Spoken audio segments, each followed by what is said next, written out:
Myschoolers. This is my school channel where we are tackling the JAMB CBT past question for chemistry the year 2017. So right now in this video clip we'll be tackling the question 16 to question 30. So join me as we jump right into question 16. A sample of orange juice is found to have a pH of 3.80. What is the concentration of the hydroxide ion in the juice? Okay, so this is very easy to tackle. Just recall that pH plus pOH equals 14.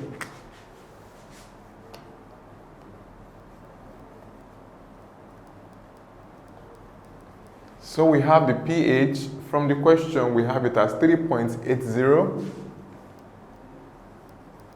plus pH equals 14. So what do? We send this value outside. Okay, so we would have pOH, okay, equals 14 minus 3.80, and that gives us 10.2. Okay, so we just also recall once again that this equals minus log, okay, of the hydroxide ion. Okay, so having gotten this, we have our pOH as 10.2 equals minus log. Okay, so recall the laws of logarithm. When this moves here, it becomes the power that is being raised. Okay, so we move to the right hand side of our board so that we can have enough space to express our solvings. So we'll have this log moving up, so we'll have 10, all right, raised to power minus 10.2 equals, all right, our log. Okay, already we've sent the log here, so what we just have left will be the OH. So this is just for emphasis sake.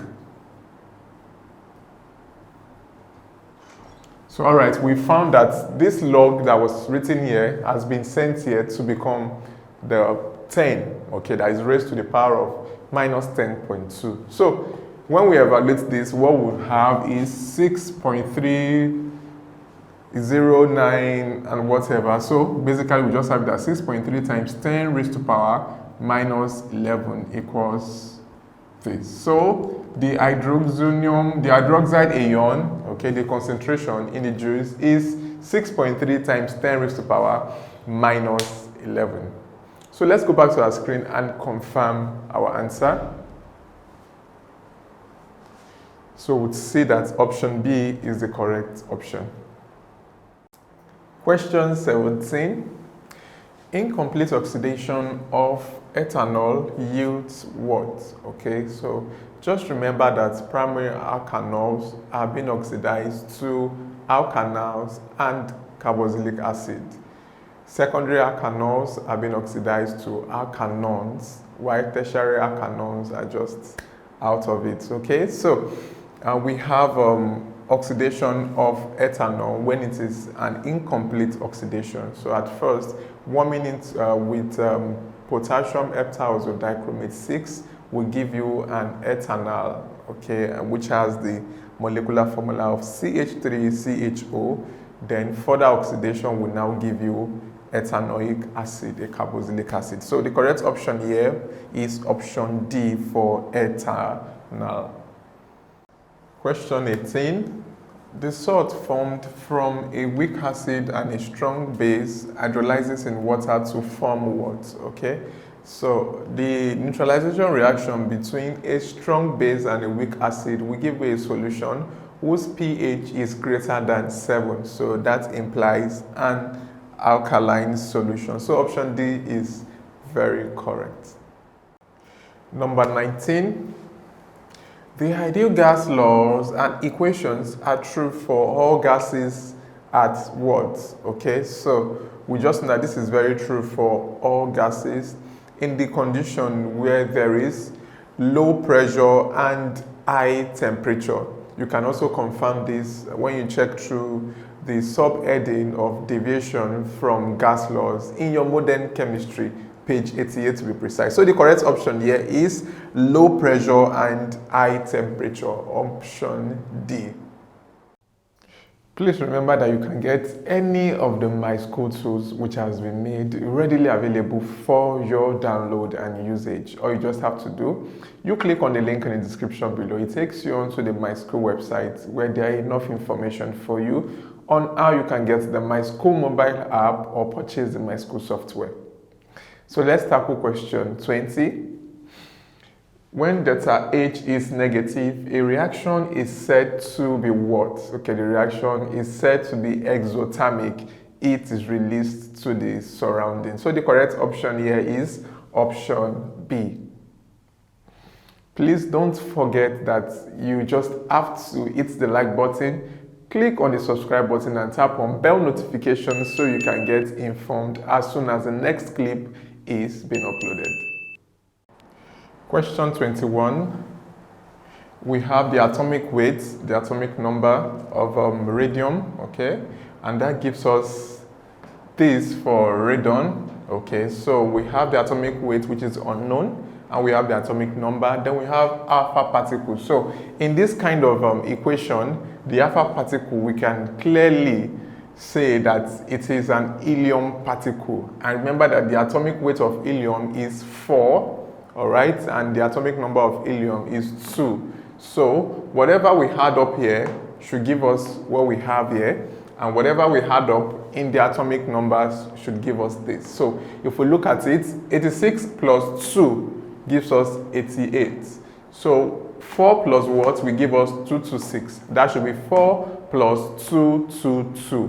So the x we are looking for is 222 because 222 plus 4 gives us 226 for helium particle, okay, helium. Then the 2 for its atomic number, that is 2 plus 86 gives us 88. So that is how you find x. So the correct option here is option D for 222.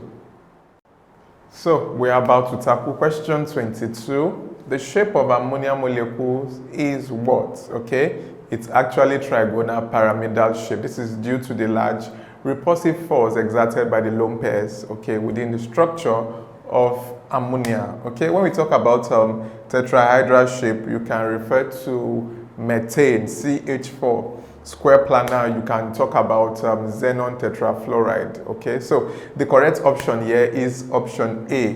That is the closest to what we have, trigonal planar or trigonal pyramidal. Option A is very correct. Question 23.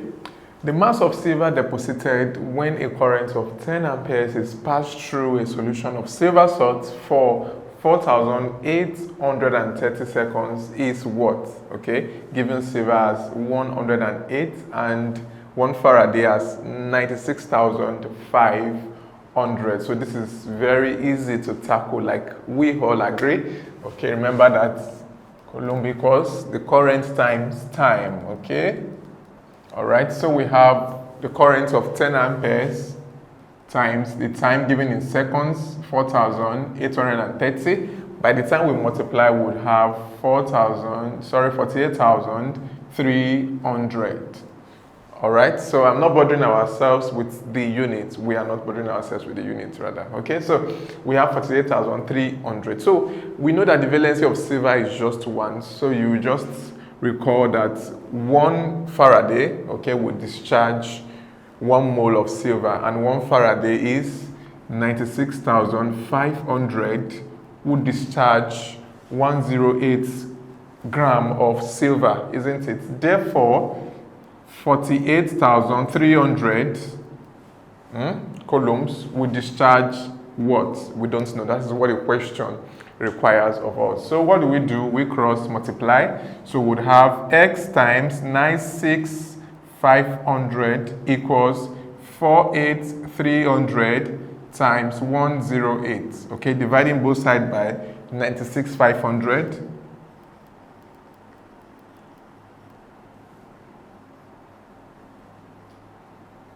All right, so by the time we do this simple operation, what we should get should be very close, or should be well rounded up to 54. So roughly we can have 54 grams, okay? So let's go through our options together and see which of them carries 54 grams. Okay, so let's scan through the options together once again, and we would see that option A is correct for 54.0 gram. Number 24. Tin is unaffected by air at ordinary temperature due to its what? Okay, so kindly note that tin is unreactive and it will not combine with oxygen until the temperature is raised above 1200 degrees Celsius. Okay, and this is basically due to its low melting point, and this also allows for tin being used as an alloy. Okay, also used to coat other metals due to its resistance to atmospheric corrosion. So we can correctly say that tin is unaffected by air at ordinary temperature due to its low melting point. Option A is very correct. Remember that we have plenty of solution providers on the Myschool website waiting to help you out. So all you just have to do to ask your questions right now is to click on the link in the description below that takes you to the great Myschool website. So right now we are tackling question number 25.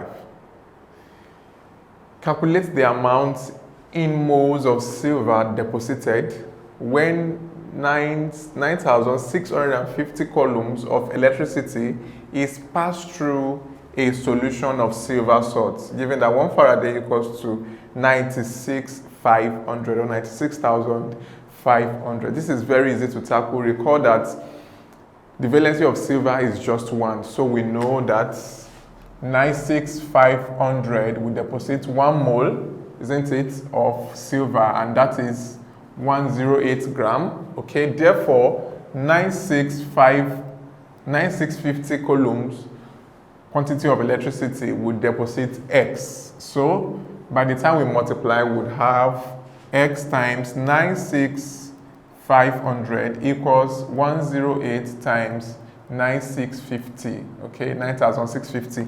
Dividing both sides by 96,500. This is struck out, okay? So 0 strikes out 0. This here we have 10. Okay, so we have 108 divided by 10. What we would have is 108 over 10. That gives us 10.8 gram. This is for gram, okay? So we are asked to find how many moles, the amount in moles. So recall that 108 gram equals to 1 mole of silver, isn't it? Therefore, 10.8 gram will be equals to X. So we cross multiply. So we'll have X times 108 equals 10.8 times 1. Dividing all through by 108.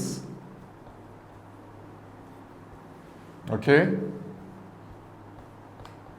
So X equals 1 divided by 10, that is still 0.1 moles. So the answer is 0.10 moles. So let's go back to our screen and confirm our option. So you will see that option D is very, very correct. Perhaps you have a better steps or explanation to any of the questions we've tackled so far. Please, we would like to know these steps that you would like to share. Kindly use the comment section just the way you've been using them. Indicate the question number and the solutions or explanations you would like to recommend.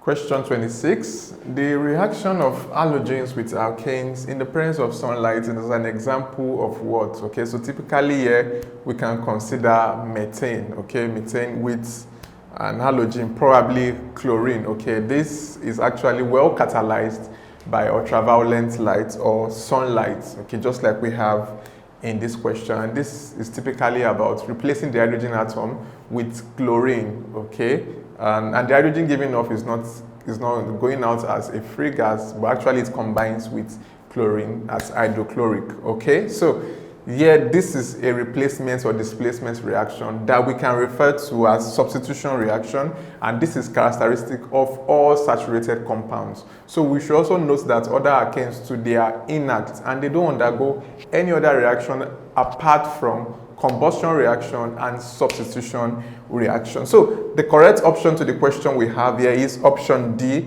substitution reaction. Question 27.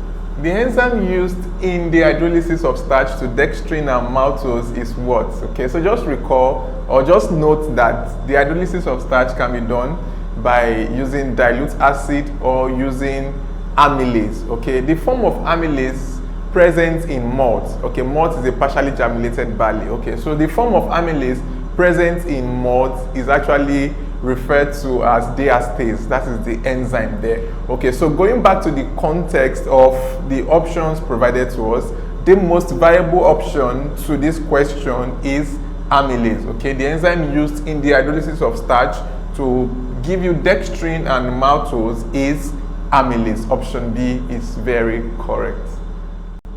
Question 28.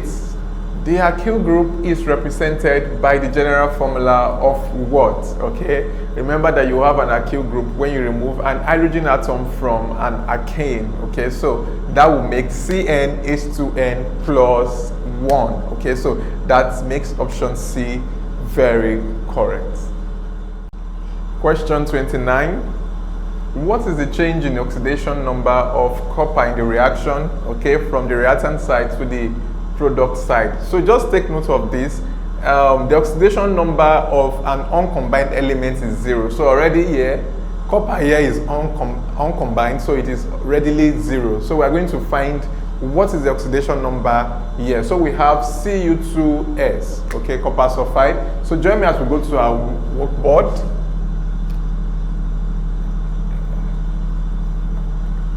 You know, this for a compound, a neutral compound equals to 0. Okay, so we have 2 atoms of copper, so I will represent copper with X. So that will be 2X, okay, plus the oxidation number of sulfur is -2, just 1 atom of sulfur, okay. So we have 2X plus -2 times 1, that is still -2 equals 0, okay. So we have 2X plus times minus, we have -2 equals 0. Sending this, we have 2x equals 2, dividing through by 2, which is the coefficient of x, that is 1. So we can see that the oxidation state of copper from the reactant side is +1, and on the product side is an uncombined element, and that is 0. So it is changing from +1 to 0. So let's go back to our screen and confirm our option. So we can see that option C is super correct. Question 30. In the diagram above, X is what? Okay, I believe this diagram is not clear enough for us, but we can identify this diagram as an experimental setup for the laboratory preparation of sulfur 4 oxide, SO2. Industrially, it can be prepared by burning sulfur or metallic sulfide in air or oxygen. Okay, so in the laboratory like this, you can get it by heating sodium or potassium triazosulfate 4 with conc H2SO4 or HCl acid. Okay, so right here, this side we have the conc H2SO4, and here this place labeled X. Let's just identify this part, this apparatus as X. Okay, so right here X contains SO2, sulfur 4 oxide. So the most viable option to the diagram we are given, the information supplied and the question presented is option B for SO2. Right now we've come to the end of this segment, but there are more clips to be released. All you just have to do, because we believe you are enjoying this content and you would like us to bring you more of such, so kindly hit the like button, click on the subscribe button and tap on bell notifications so you can get informed as soon as the next videos are uploaded.